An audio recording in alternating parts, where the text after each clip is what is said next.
Hi, my name is Grant Kramer, and I'm a professor emeritus at the University of Nevada, Reno. Welcome back to my Backyard Vineyard series. We've been doing this for 3 years, and today is the first episode of season 4. To get a head start on the season, we're going to review some of the issues we had last year that still need to be dealt with this year so that we can get a head start on the season. And in particular, I'm talking about the mineral nutrition issues that we had and need to get ahead of for this year. My Backyard Vineyard, Season 4, Episode 1, Vineyard Preparation. We need to think about the plant nutrition early on because we had some problems last year. As you can see here, there was a significant boron deficiency that affected fruit set. And later on, we had some magnesium deficiency showing up in some of the vines. So I did corrective actions last year by adding extra fertilizer. But let's look at the soil test from last year. So last year's test results, let's just go through the red arrows, which are the main important points. If we go to the right, we can see that the pH is at 7.4, and this is a little bit high. The season before it was 7.1, and so I then treated the soil with some additional acidifier that I bought at the local Lowe's store that was designed to lower the pH. It had a combination of elemental sulfur and aluminum sulfate in it, and I applied it just to the basins under the vines and not to the entire vineyard. The boron was clearly very low. Note the concentration was at 0.1. And I thought with my boron treatments that I added last year, which was simply a liquid form to the basin, it would hopefully correct for the problem. But PETIO analysis showed that indeed the boron concentrations were too low. The iron concentrations in the soil looked good, but the iron concentrations in the PETIO analysis were shown to be somewhat deficient, and so iron sprays were used. The iron deficiency in the leaves is most likely due to the higher pH in the soil, making the iron unavailable.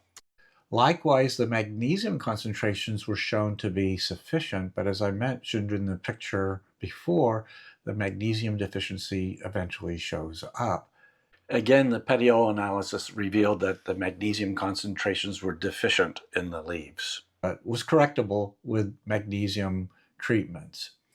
The potassium concentrations were also low, and that was rectified by potassium sulfate treatments to the entire vineyard. This was confirmed by PETIO analysis to be inadequate potassium nutrition. The nitrogen nutrition is going to show up low every year. So let's look at this year's results. If we look at the pH was still at 7.4.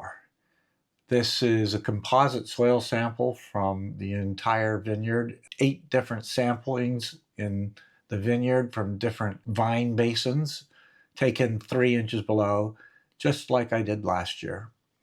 The boron concentrations, remember, there was boron treatments. I used a granule boron fertilizer later in the season to hopefully raise the concentrations of boron slowly over time.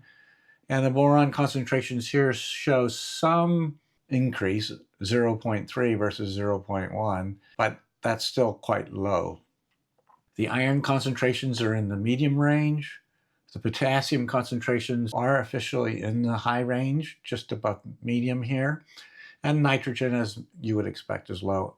And the magnesium was 472 in 2024 and is even lower this year at 390 parts per million. So, what's my mineral nutrition plan? The very first thing I need to do is do a better job of acidification. So instead of just acidifying the basins, I'm going to acidify the entire vineyard between the rows, in the grass as well. And I'm going to use a new acidifier, which is made up of 90% elemental sulfur, and it comes in the form of pellets. And I'm going to spread that across the grass on the surface and hope acidification to trickle down into the soil. Now my soil is heavy clay, so it takes more elemental sulfur to apply to the soil to get an effect. But my goal is to lower the pH by 1 pH unit to get it down around 6.5.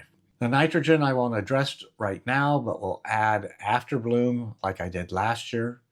The potassium is not necessary, as soil tests confirm that potassium is adequate, so I don't need to deal with that this year. Magnesium and the iron I'm going to address through foliar sprays, and I'm also going to use a boron foliar spray just after bud break and before bloom.